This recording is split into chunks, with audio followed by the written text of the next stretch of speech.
One of my great loves is going to the theatre, especially in a rather traditional way. I love going to great performances of Shakespeare. When I was at theological college many years ago, it was an easy drive to Stratford, and my wife and I would take advantage of cheap midweek matinee tickets sometimes and go and see some of the greatest dramas in the English language played out at a wonderful high level of performance. We are approaching a week which is one great drama. It can feel like a week in which the church says there's lots of different services, but there aren't really. There is one great drama which begins on Palm Sunday and works its way through to the darkest hours of a Saturday night or Sunday morning. And it's all the one play. It is all the great narrative of what God did in the world in an extraordinary, unexpected, and decisive manner. And God calls us each year to open our eyes and our ears and our minds and our hearts and come again to that great drama. My experience of Holy Week over the years has been that at different times, different parts of this great play, this great narrative, touch me in different ways.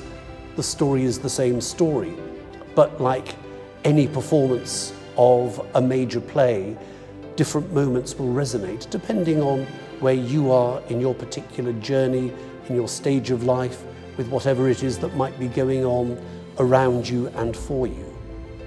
But in Holy Week, God speaks, and I think God speaks very powerfully and convincingly as we walk with Jesus through those extraordinary events of the final week of his life. And more than that, it isn't just a drama which we sit passively watching from afar.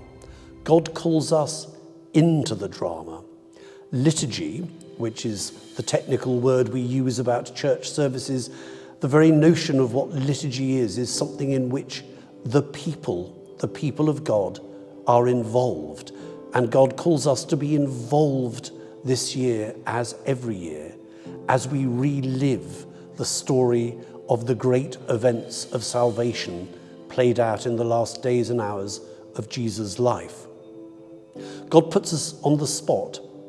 God asks us to work out again our relationship with God's love manifest in Jesus' life and death and resurrection. This year, across the major liturgies of Holy Week, I'm going to be preaching a series of sermons called Last Word.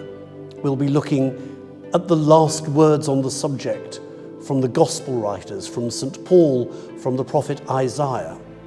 But really, it's an attempt to make us think, what's our last word this week about what God has done in our lives through the life and death of Jesus?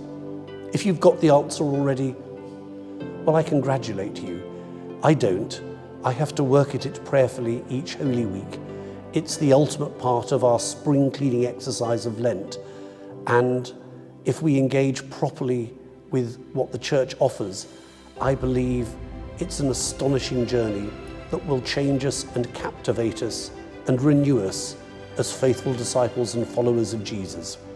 So I invite you to join us online or in person here at York Minster and work out what your last word this year might be about the love of God.